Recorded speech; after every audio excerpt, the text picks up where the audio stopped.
Saludos desde Euronews. Presenciar hora a hora lo que amenaza con ser un derrumbe de Estado en Afganistán supone certificar cuál es el resultado de la presencia en el país de distintos ejércitos de la OTAN durante 20 años. Es la auditoría irrebatible de las consecuencias de cómo se ha usado el dinero y las vidas humanas perdidas ante unos talibanes que arrasan cuando no encuentran resistencia, como en estos momentos.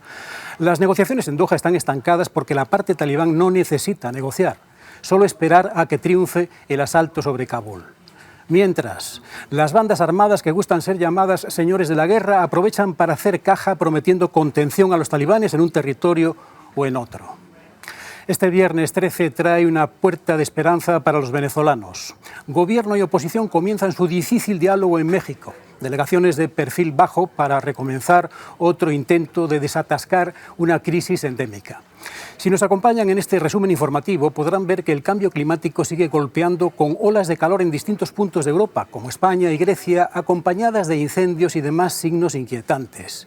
Un lugar emblemático, el Mont Blanc, sirve de prueba para ver el impacto sobre los Alpes del aumento de las temperaturas en el planeta. En el lado italiano, los geólogos temen que los últimos movimientos de uno de sus glaciares desemboquen en un dañino desplome. Tenemos bastante más. Hoy, cuando se cumplen los 60 años de la caída del muro que partió Berlín y el mundo hasta 1989, les ofrecemos las claves del día en 20 minutos. Los talibanes siguen avanzando en Afganistán y se hacen ahora con las ciudades de Herat y Kandahar, la segunda más grande del país. Kabul cada vez más cerca.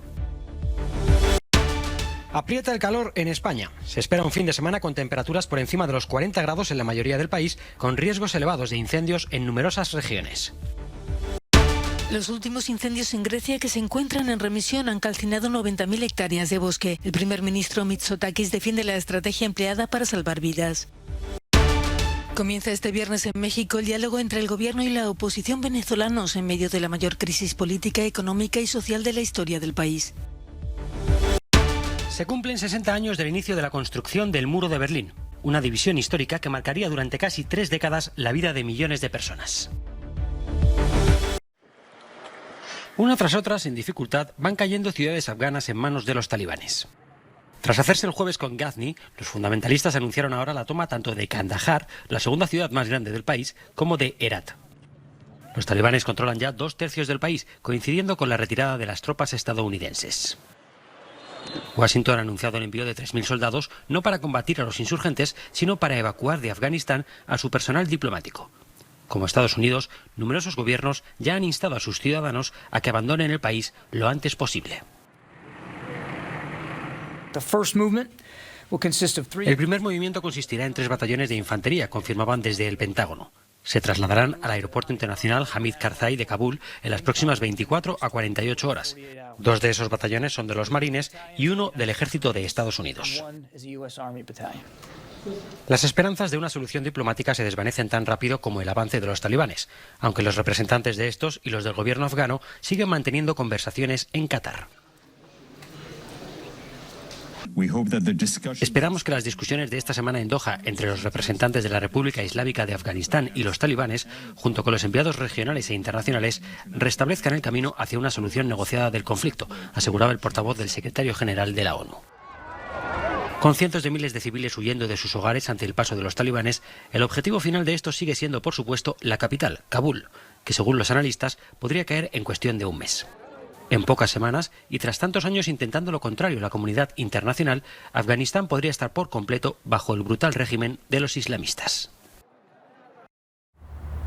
Dinamarca ha aprobado evacuar a 45 ciudadanos afganos y ofrecerles residencia en su territorio durante 2 años.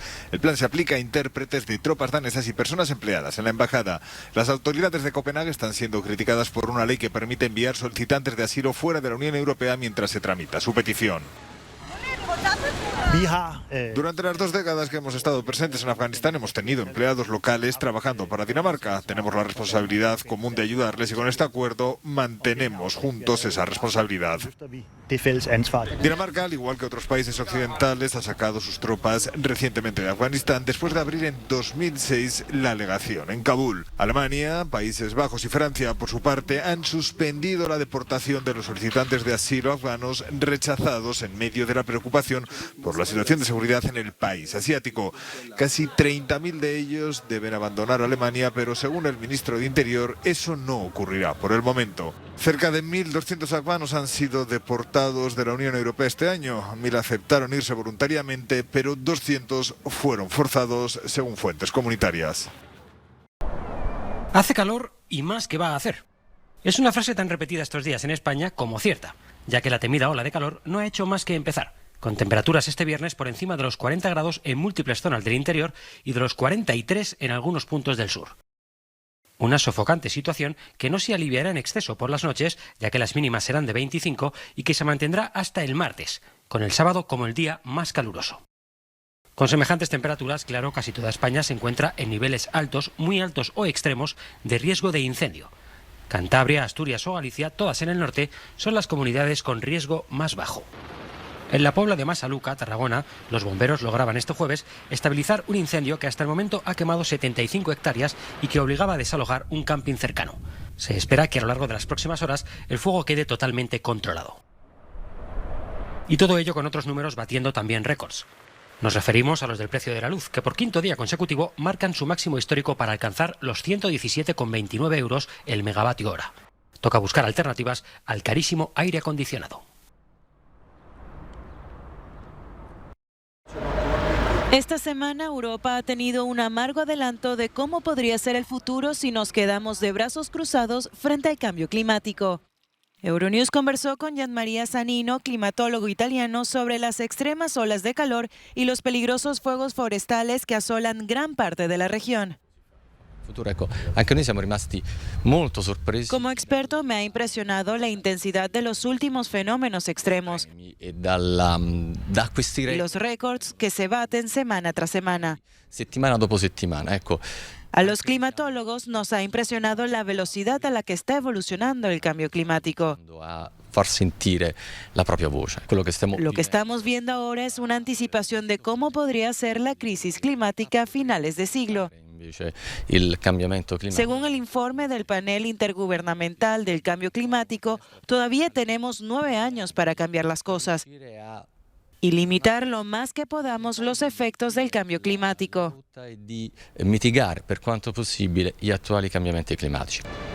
Los expertos señalan que las olas de calor se han duplicado en una década y la tendencia es que cada vez sean más frecuentes y más intensas, teniendo un efecto perjudicial para la salud. Los riesgos incluyen un aumento del número de las olas de calor. Estas podrían ser más intensas. Podrían durar más de una semana, 10 días, podrían durar incluso hasta un mes o más, si tenemos en cuenta la zona del Mediterráneo.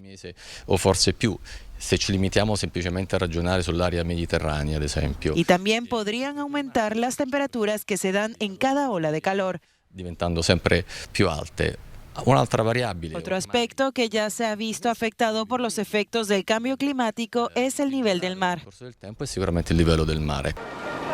Los temporales también han llegado con fuerza a Europa. Sea fuego o agua, estos fenómenos afectan a cientos de miles de personas y en un futuro próximo podrían ser muchas más. Un nuevo incendio se ha desatado en la zona de Mistros, en la isla griega de Eubea, que en los últimos días ha perdido 50.000 hectáreas boscosas del norte por culpa del fuego. En total, en todo el país se han calcinado unas 90.000 hectáreas. Bomberos y voluntarios en Gortynia, en el Peloponeso, continuaban este viernes su trabajo en lugares especialmente inaccesibles para evitar el rebrote de las llamas. Todos los incendios del país en los que han muerto 2 personas se encuentran ahora en remisión. El primer ministro Kyriakos Mitsotakis ha defendido la estrategia desarrollada de realizar evacuaciones preventivas a costa de la quema de zonas forestales, algo que según él ha contribuido a salvar miles de vidas. También ha anunciado que aumentará el presupuesto de este año de 51 millones de euros para la prevención de incendios ante la crisis climática. y que próximamente presentará una nueva y audaz ley climática en los foros internacionales. Según datos oficiales, este año se ha incrementado en un 26% el incendio de bosques en el país respecto a la media del periodo 2008-2020.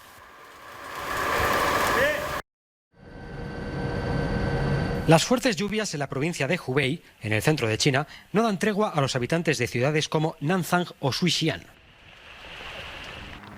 El número de muertos a causa de las inundaciones sube ya a 20, con varios desaparecidos y con miles de afectados, según informa la televisión estatal. En Shuixian, y solo durante la noche del miércoles al jueves, la lluvia caída ha llevado el nivel del agua hasta los 3,5 metros, mientras que en la ciudad de Xiangyang, cerca de 200 personas tuvieron que ser desalojadas de sus hogares, acorraladas por el agua. El Centro Meteorológico Nacional alerta de más tormentas este fin de semana a lo largo del río Yangtze y de posibles inundaciones y deslizamientos de tierra en sus ciudades. Todo ello tan solo un mes después de que otras inundaciones, en este caso en la vecina provincia de Henan, dejaran más de 300 fallecidos.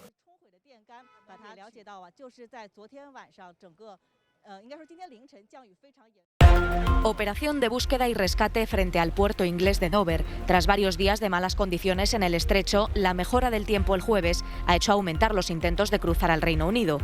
Ya el día anterior, más de un centenar de personas fueron interceptadas por las autoridades francesas intentando cruzar el Canal de la Mancha, y suman más de 10.000 personas en lo que va de año, más que en todo 2020. El mayor cementerio de neumáticos del mundo está en Kuwait. El país se esfuerza en deshacerse de él ante la alerta de los científicos que temen graves consecuencias medioambientales y sanitarias. Situado en la zona de Arilla, el cementerio ha llegado a albergar 50 millones de neumáticos. Muchos de los arrojados allí aún no han sido eliminados, acumulándose durante las últimas 2 décadas. Tras ser uno de los países más golpeados por la pandemia, España se sitúa al frente de Europa en la vacunación. El 60% de la población está ya inmunizada con la pauta completa. Un 72% tiene al menos una de las dosis. Solo Malta está por delante y Portugal iguala esta cifra. La media de la Unión Europea es muy inferior, 61,5%. En el país no se han registrado protestas como en París o en Roma por la obligatoriedad de inyectarse para algunos trabajadores, ya que no ha sido necesaria ninguna imposición. También se ha aceptado, sin oposición, el pasaporte COVID. 100% confianza en la sanidad pública española. Creo que tenemos un sistema increíble. Nos han tratado genial, se han portado genial durante la pandemia y siempre lo han hecho. Así que creo que también por ellos es importante que estemos aquí. Han trabajado muchísimo y se lo tenemos que agradecer a todos ellos, el trabajo increíble que hacen. Y también esto es un gesto para seguir apoyándoles, claro. Creo que es una obligación sanitaria y casi moral de todos los ciudadanos que tengamos la oportunidad. Entre las razones de esa aceptación está la confianza del 79% de la población en las vacunas, según un reciente estudio británico, frente a, por ejemplo, el 50% en Estados Unidos. También influye una cultura arraigada de cuidado a la familia. Pero hay más. La confianza en el sistema sanitario y en las instituciones relacionadas con la vacunación ha sido muy importante y ha sido más alto que en otros países. Y esto también se daba históricamente. Esta confianza en el Sistema Nacional de Salud es históricamente muy alto. Es una de las instituciones que más confianza despierta a los españoles. Otro factor que ha ayudado a esta buena situación es la adquisición masiva de vacunas por parte de la Unión Europea. Comienza este viernes en México el diálogo entre el gobierno de Nicolás Maduro y la oposición venezolana, en medio de la mayor crisis económica, social, política y sanitaria de la historia del país. Una iniciativa de Juan Guaidó que insiste en la unidad del bloque opositor, reunido en la Plataforma Unitaria de Venezuela. Se había especulado mucho y puedo decir hoy que hay unidad en Venezuela respaldando la posibilidad de una... Otro conocido líder opositor, Enrique Capriles, confía en esta oportunidad de encontrar una salida. Creo que es muy importante que en México se discutan temas económicos y sociales que permitan aliviar la crisis que vive la inmensa mayoría del pueblo venezolano. Creo que nosotros, que somos oposición, tenemos que recuperar fuerza, tenemos que recuperar ser opción de poder. Mientras la oposición pide, entre otras cuestiones, transparencia electoral, el presidente Maduro exige el levantamiento de las sanciones internacionales y el reconocimiento de la legitimidad de su régimen y muestra esta predisposición para el acuerdo. Vamos a dialogar con la oposición piti-yanqui, pro-yanqui, con los esclavos del gobierno de Estados Unidos. Vamos a dialogar. Hay que dialogar hasta con el diablo. Claro que vamos a dialogar con el diablo. Vamos con la cruz, con el agua bendita, con las bendiciones de Dios, creador del cielo y la tierra, y nuestro Señor Jesucristo. Gran parte de los venezolanos tienen pocas esperanzas en estas conversaciones previstas hasta el próximo lunes. El 96% vive bajo el umbral de la pobreza y el nivel de inflación más alto del mundo tras 20 años de chavismo. La sombra de Trump es alargada. Estados Unidos se cobija en una disposición del expresidente que entró en vigor durante la pandemia para poder devolver a inmigrantes y solicitantes de asilo. Algunos de ellos han llegado a Tapachula, al sur de México, en avión y han sido trasladados a la frontera con Guatemala. Además, no nos dieron explicaciones, no, que solo nos tomaron la huella y nada más, no nos preguntaron ni por qué vienen, nada. Tras la llegada de Joe Biden a la presidencia se ha multiplicado el número de inmigrantes que tratan de cruzar la frontera con México. La Agencia para los Refugiados de la ONU ha denunciado la situación de los expulsados, ya que impide que las personas y familias tengan acceso a los procedimientos de asilo y de identificación de sus necesidades de protección y corren el riesgo de ser devueltas a los mismos peligros de los que han huido en sus países de origen en Centroamérica. 13 de agosto de 1961. La ciudad de Berlín se despierta y de pronto es otra. Un muro se está levantando para impedir a sus ciudadanos del lado este, comunista, pasar al oeste. Hartmut Richtag tenía entonces 13 años y creía equivocadamente que aquel muro no tardaría en desaparecer. Nadie podía imaginar que se mantendría en pie durante 28 años, todo lo contrario. De la noche a la mañana, tanto Hartmut como otros muchos no podían hacer algo tan simple y cotidiano como visitar a sus familiares o amigos del otro lado de la ciudad. Hartmut era entonces un comunista convencido, pero el muro de Berlín lo cambió todo. Mis parientes en el oeste no eran enemigos, pero yo pensaba que estaban locos. No sabían lo que yo sabía, que la victoria del socialismo era inevitable, con Marx y Engels y compañía. Esa era mi opinión infantil, hasta aquel 13 de agosto de 1961. Pronto tuvo más que suficiente. En 1966 escapó al oeste, cruzando a nado un canal y evitando a los guardias fronterizos durante 4 horas. Más adelante pasaría varios años ayudando a otros a escapar.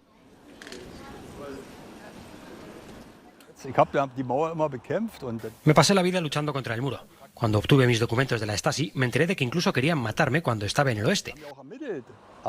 Al final cancelaron la orden y sigo vivo, pero aquello me impactó. 60 años después, los restos del muro siguen en pie, recordando a las nuevas generaciones que el extremismo político lo único que consigue es dividir a las personas, a las ciudades y a los países. Está claro que la gente quería irse al oeste, si no, esto no estaría aquí, dice este turista. Y creo que es genial que un trocito siga en pie, para que no se olvide. Solo queda un pequeño trozo, pero todo esto estaba lleno de soldados armados y alambre de espino. Era mucho peor de lo que se ve ahora, que es en su mayoría un parque, dice esta otra turista. 60 años después de su construcción y casi 32 años después de su derribo, hoy el muro de Berlín es en su mayor parte un horrible recuerdo de un pasado lejano. Jonah Kellgren, Euronews, Berlin. El lado italiano del Mont Blanc se encuentra bajo especial vigilancia. Las autoridades temen que los últimos movimientos de uno de sus glaciares desemboquen en un mortal derrumbe. Con un radar envían ondas a la superficie del glaciar Plan-Pensieux para evaluar las deformaciones y la velocidad con que éstas ocurren. También estudian el bloque de hielo llamado Wimper, que se localiza sobre el glaciar de Grand Joras. Hemos observado en la última década que ha habido una aceleración de los movimientos del glaciar. Son cada vez más importantes y seguramente están relacionados con el cambio climático. Tenemos un aumento importante de las temperaturas y esto provoca una formación más rápida del flujo de agua subglacial. La circulación subterránea de agua está cambiando su morfología. Esto lo estamos viendo en casi todos nuestros glaciares. Hay una tendencia al colapso. El frente del glaciar Planpensieux se encuentra a unos 2.700 metros de altura y puede llegar a desplazarse hasta 1,5 metros al día en la temporada de verano. Últimos preparativos antes del comienzo este viernes del Festival de Cine de Sarajevo. Para esta 27ª edición se han habilitado varios espacios al aire libre, uno de ellos frente al ayuntamiento de la capital de Bosnia y Herzegovina. Según su director Mirsad Puribatra, la actual situación de la pandemia en el país permite el regreso del público al cine presencial. Se proyectarán 250 películas de 60 países, 48 de ellas en competición. El director y guionista alemán Wim Wenders recibirá el Corazón de Honor de Sarajevo como reconocimiento a su carrera. En el certamen podrá verse una retrospectiva de su obra. El festival, que se extenderá hasta el 20 de agosto, se abrirá con el estreno mundial del último trabajo del bosnio-belga Dani Stanović, Deset Upola. Además, se proyectarán, entre otros, El Padre, primer largometraje del escritor francés Florian Zeller, y Un héroe del director iraní Asghar Farhadi. Reciclaje con mulas es la técnica utilizada en Artena, Italia, una ciudad situada en la ladera de un acantilado. 3 mulas, guiadas por sus dueños, se encargan de recoger los residuos en las estrechas y empinadas calles que hacen imposible el uso de vehículos. El sonido de sus cascos sobre los adoquines anuncia la inminente recogida de la basura, una técnica que ha ayudado a los vecinos a mejorar su reciclaje. Suspendido por dopaje, el velocista británico de 4 por 100 metros, CJ Ulla, ha sido suspendido provisionalmente después de que un control demostrara la presencia de una sustancia prohibida. La muestra se recogió después de que el joven de 27 años compitiera en la final de 4 por 100 en los Juegos Olímpicos de Tokio el pasado 6 de agosto. El relevo británico obtuvo una medalla de plata que perdería de probarse las sospechas. Hasta aquí hemos llegado en Euronews hoy. Les ofrecemos en nuestra despedida un documental en el que pueden ver y sentir las consecuencias de las inundaciones en Turquía en un capítulo más del calentamiento global. Gracias por acompañarnos. Saben que seguimos en contacto con ustedes las 24 horas en nuestro canal y en las redes sociales. Feliz fin de semana. Hasta el lunes.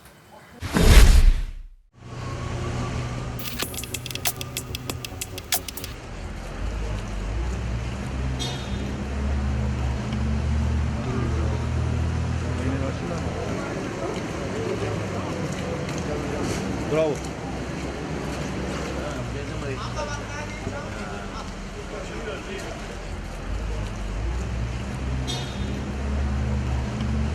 Drone kaldır bak şu dal su bakımlarına görüyoruz.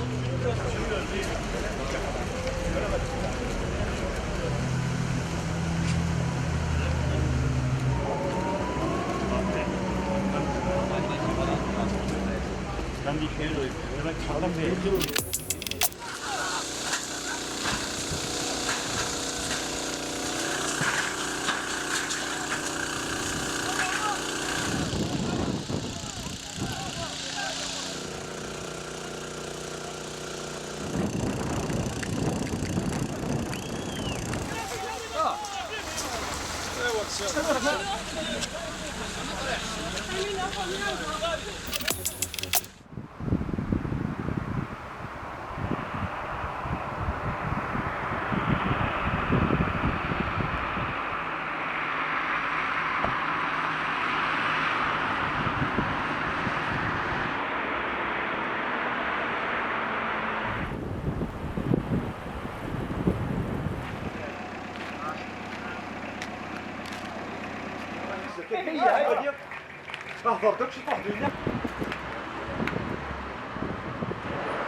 Mana suara kena dia pada ada uskup lagi.